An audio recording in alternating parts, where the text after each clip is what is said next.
सरस्वतये नमः। आज मैं अपनी दूसरी वीडियो में सभी जो 6 समास होते हैं उनके उदाहरणों सहित व्याख्या करेंगे। ये मेरी समास की सेकंड वीडियो है। इसमें आपको पहली वीडियो में मैं समासों के बारे में बता चुका हूँ कि कौन से समास कैसे होते हैं। तो सबसे पहले हम लेते हैं तत्पुरुष समास। तत्पुरुष समास जहाँ पर दो पदों के बीच में कोई कारक चिन्ह छिपा रहता है तो वहाँ पर तत्पुरुष समास होता है। जैसे आप देख रहे हैं शोक से व्याकुल, अब यहाँ से शब्द छिपा हुआ है, से ये कारक चिन्ह है, ये कारक चिन्ह है, तो इसका लोप हो गया है, इस तरीके बन गया, नया शब्द बन गया शोकाकुल, इसमें तत्पुरुष समास है। इसी तरीके से मदांध, मद से अंध, यानी कि इसमें भी से विभक्ति का वो है। ईश्वर प्रदत्त, ईश्वर द्वारा प्रदत्त, ये द्वारा शब्द इसमें छिपा हुआ है। आंखों देखी, आंखों से देखी। भूख मरा, भूख से मरा, ये सब है।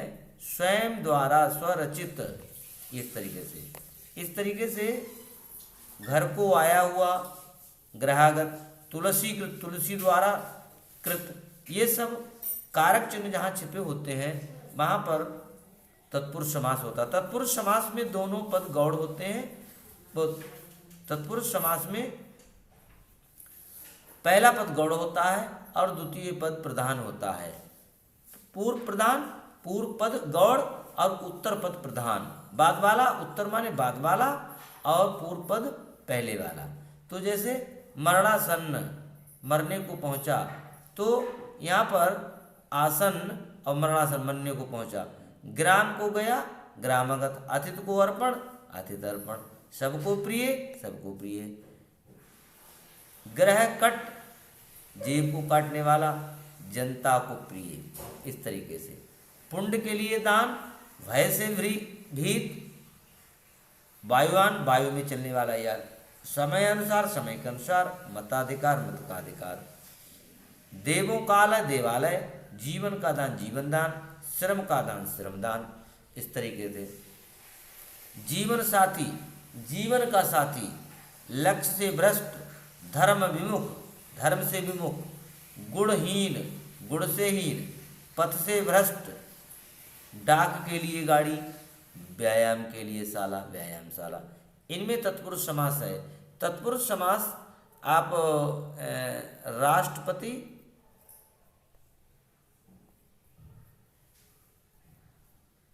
राज्यपाल,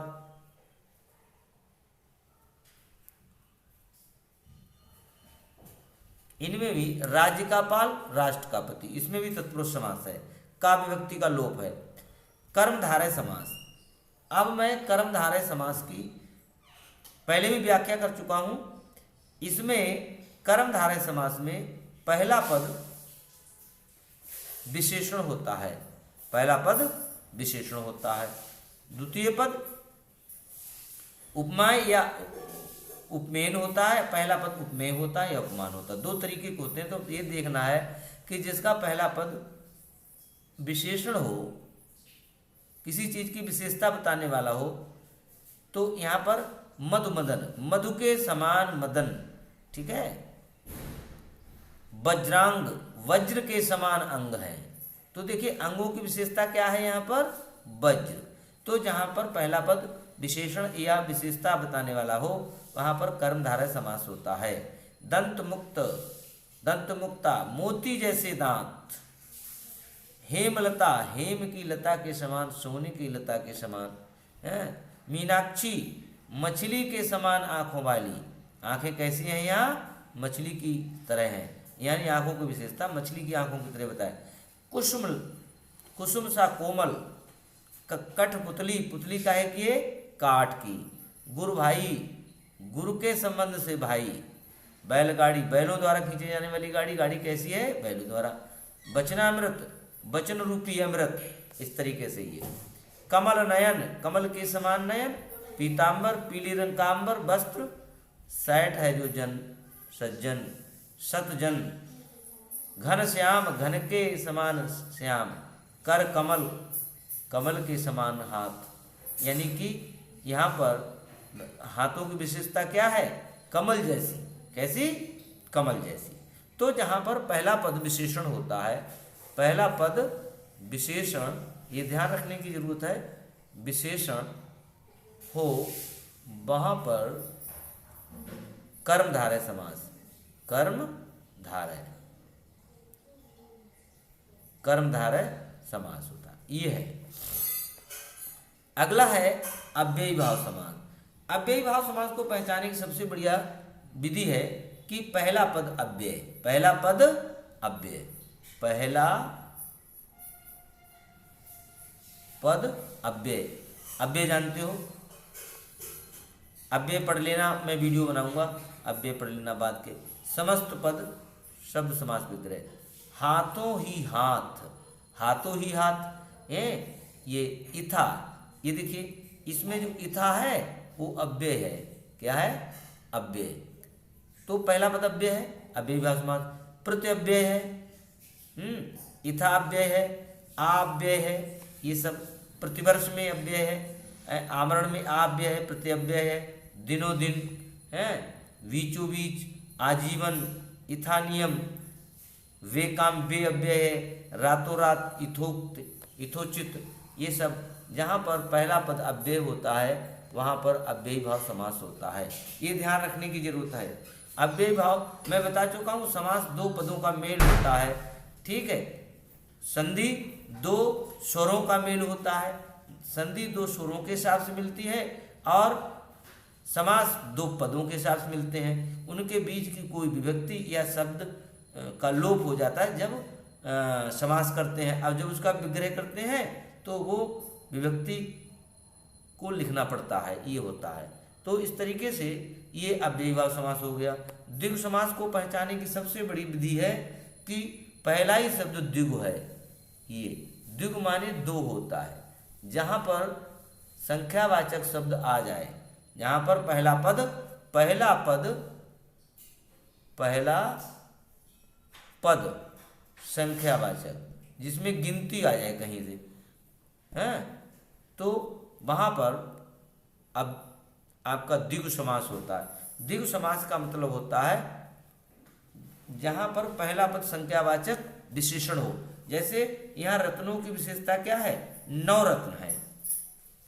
नव माने नया भी होता है, यहाँ नवरत्न है, तो नव जो है संख्यावाचक है, इसीलिए नवरत्न में द्विगु समास है। तिरंगा, तीन रंगों वाला, अर्थात राष्ट्रीय ध्वज। सप्तऋषि, सात ऋषियों का समूह है।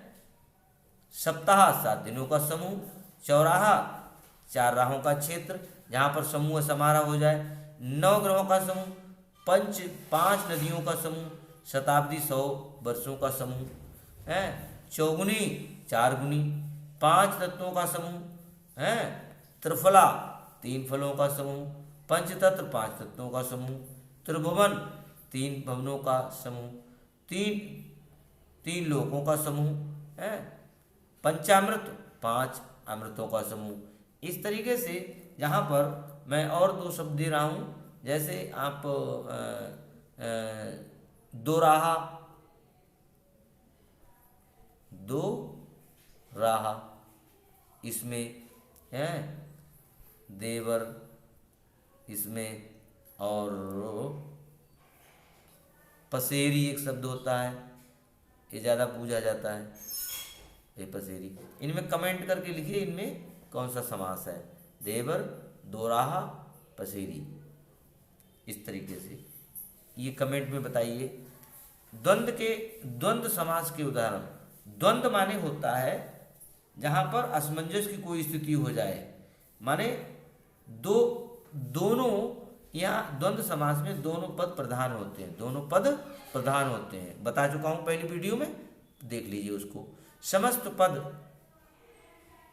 समास विग्रह, आगे पीछे, आगे और पीछे, दिन रात, दिन और रात, जहाँ पर या और,